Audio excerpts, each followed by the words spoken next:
बोलकर या लिखकर अपने विचारों को व्यक्त करने का माध्यम भाषा कहलाता है।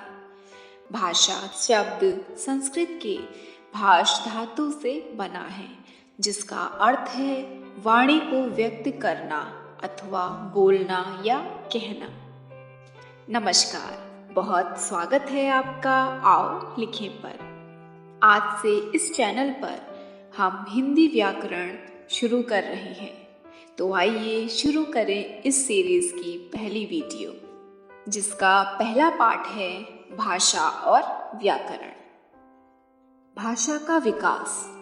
पहले मनुष्य को बोलना तथा लिखना नहीं आता था। वह केवल संकेतों के माध्यम से अपने भावों को व्यक्त करता था। धीरे धीरे मनुष्य ने अपने विचारों को प्रकट करने के लिए पत्थरों पर कुछ चिन्ह बनाने शुरू किए। फिर मनुष्य ने लिखकर अपने विचारों को व्यक्त करना सीखा। इस प्रकार भावों का आदान प्रदान करने के लिए भाषा का जन्म तथा विकास हुआ। भाषा का अर्थ। भाषा वह माध्यम है जिसके द्वारा मनुष्य अपने विचारों को लिखकर या बोलकर प्रकट करता है तथा दूसरों के विचारों को सुनकर या पढ़कर ग्रहण करता है।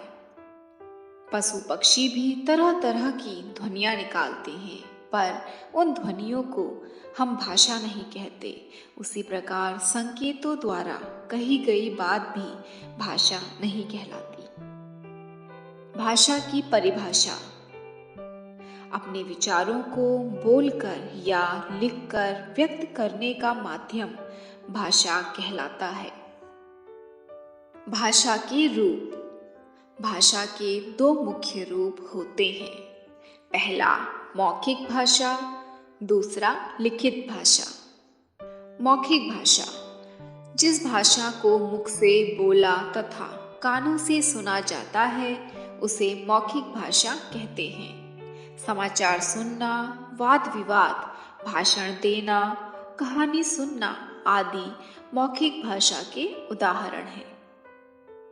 लिखित भाषा लिखकर अपनी बात प्रकट करना तथा लिखा हुआ पढ़कर दूसरे की बात को समझना लिखित भाषा कहलाता है। पत्र लिखना, समाचार पढ़ना लिखित भाषा के उदाहरण हैं। संसार के अलग अलग क्षेत्रों में अनेक भाषाएं बोली जाती हैं। भारतीय संविधान में हिंदी के साथ साथ 21 अन्य भाषाओं को मान्यता प्राप्त है।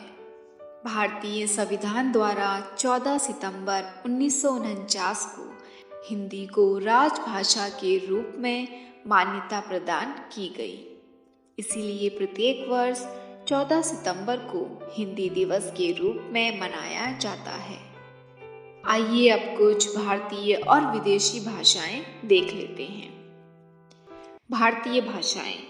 केरल मलयालम, बंगाल की भाषा बांग्ला, पंजाब पंजाबी, उड़ीसा उड़िया, कर्नाटक कन्नड़, मध्य प्रदेश हिंदी, असम असमिया। विदेशी भाषाएं।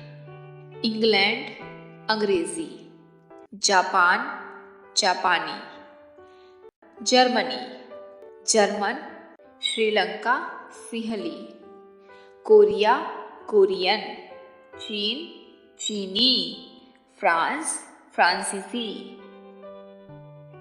बोली। बोली किसे कहते हैं? भाषा के क्षेत्रीय रूप को बोली कहते हैं। इसका कोई लिखित रूप नहीं होता। यह किसी एक क्षेत्र तक ही सीमित होती है तथा केवल बोलचाल के लिए प्रयोग की जाती है। लिपि। लिपि किसे कहते हैं? भाषा के लिखने के ढंग को लिपि कहते हैं। लिपि का जन्म। भाषा को सुरक्षित करने के लिए भाषा को लिखने की आवश्यकता महसूस हुई। इनकी ध्वनियों को लिखने के लिए जिन चिन्हों का प्रयोग किया गया वही लिपि कहलाती है।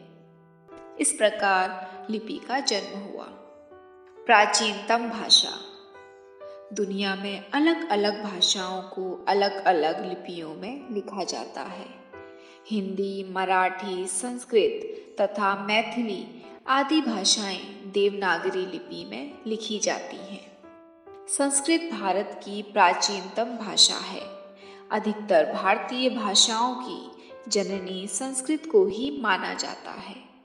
इसीलिए संस्कृत के शब्द लगभग सभी भारतीय भाषाओं में मिलते हैं। विश्व की कुछ लिपियों के नाम इस प्रकार से हैं। लिपि, भाषा: गुरुमुखी, पंजाबी, फारसी, उर्दू, बांग्ला, तमिल, रोमन, अंग्रेजी, जर्मन। देवनागरी: मराठी, हिंदी, संस्कृत, राजस्थानी, नेपाली। व्याकरण किसे कहते हैं या व्याकरण की क्या परिभाषा है? हिंदी भाषा को शुद्ध रूप में लिखने और बोलने संबंधी नियमों का बोध कराने वाले शास्त्र को व्याकरण कहते हैं। व्याकरण से ही हमें भाषा की शुद्धता और अशुद्धता का पता चलता है। आइए जानें कैसे। अशुद्ध वाक्य: घोड़ा दौड़ रही है, मैंने यह काम नहीं करना है। सीता गाती है गाना। यहाँ पहले वाक्य में लिंग संबंधी अशुद्धि है। सही वाक्य होगा घोड़ा दौड़ रहा है। दूसरे वाक्य में शब्दों के प्रयोग की अशुद्धि है। सही वाक्य होगा मुझे यह काम नहीं करना है। और तीसरे वाक्य में पदक्रम संबंधी अशुद्धि है। सही वाक्य होगा सीता गाना गाती है। इन सभी अशुद्धियों का पता हमें व्याकरण के द्वारा ही चलता है। व्याकरण ही हमें बताता है कि किस प्रकार हम सही वाक्य पढ़ें, बोलें और लिखें। इस प्रकार हम कह सकते हैं कि व्याकरण ही वह शास्त्र है जो हमें भाषा के नियमों की जानकारी देकर भाषा को शुद्ध रूप में बोलना तथा लिखना सिखाता है।